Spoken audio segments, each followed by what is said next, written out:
यांच्या कृपा आशीर्वादाने दर गुरुवारी प्रसादाचे यजमान श्री नारायणराव कोंडीबाजी पांचाळ हे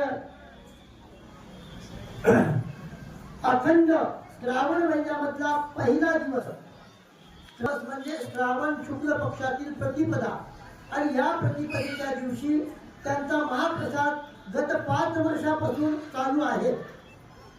तो दिवस कोणताही येऊ त्यांची 5 वर्षापासून बहुप्रतीक्षित प्रतीक्षा होती की गुरुवारी महाप्रसाद यावा, आमचा महाप्रसाद गुरुवारी यावा ही मनोमन इच्छा महाराजांनी आज त्यांची पूर्ण केली। त्यांना सुंदर असं पुत्ररत्न एक नातू सुद्धा झाला आणि योगायोगाने गुरुवार सुद्धा आला। आजच्या या गुरुवारच्या शुभ पहिल्या दिवशी श्रावण मासातील पहिल्या दिवशी प्रारंभीच स्वामी समर्थ महाराजांनी त्यांचं बोलणं ऐकलं आणि आजचा महाप्रसाद हा त्यांचा भव्य दिव्य स्वरूपाचा महाप्रसाद जवळपास 4-5 गावाला सुलभंद अवतार या प्रमाणातला महाप्रसाद आज त्यांनी भव्यतेने आयोजित केला। तर या पंचकोशीतील सर्व भाविक भक्तांनी तसेच शहापूर गावातील सर्व गावकऱ्यांना सुलभंद आमंत्रण या ठिकाणी त्यांनी देण्यात आलं। तर सर्वांनी महाप्रसादाचा अवश्य लाभ घ्यावा।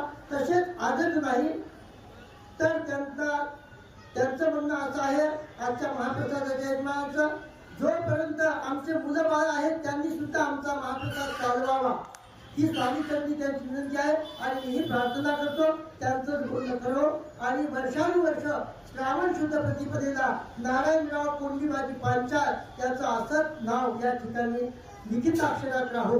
जय जय स्वामी समर्थ। तसेच आजपासून पोळ्यापर्यंत प्रत्येक दिवशी 30 दिवस अखंड महाप्रसादाचा या ठिकाणी आयोजन केलेलं आहे। 30 दिवसाच्या या महाप्रसादाच्या आयोजनामध्ये आपल्याला 5 वर्षांमध्ये खूप अनुभव आले होते की आपल्या हातात ताट होतं आणि वरून पाऊस पडत होता। श्रावण महिन्यामध्ये अखंड पाऊस असतो आणि त्या पावसाला आपल्याला म्हणजे कसं अडचणी निभवावं त्यामुळे माझं 5 वर्षापासून महाराजांना एक विनंती होती की या भक्तांना आसरा पाहिजे, या भक्तांना महाप्रसाद घेतलेले पाण्याचे संरक्षण पाहिजे त्यासाठी माझी इच्छा होती आणि आज अन्नछत्र या ठिकाणी सुरुवात करण्यात आलेला आहे। आजपासून सर्व महिलांना भक्तांना विनंती की आपण जे त्या काठपासून या गेटपर्यंत वाट पाहत बसत होतात की महाप्रसाद आपल्याला मिळावा आणि लांब लाईनीमध्ये वाढेकरी किती असली तर पुरत नव्हते, आपले सेनेकरी बांधव या ठिकाणी वाढतात परंतु त्यांना या काठापर्यंत यायला वेळ लागत होता, आपल्याला विलंबाने महाप्रसाद द्यावा लागत होता।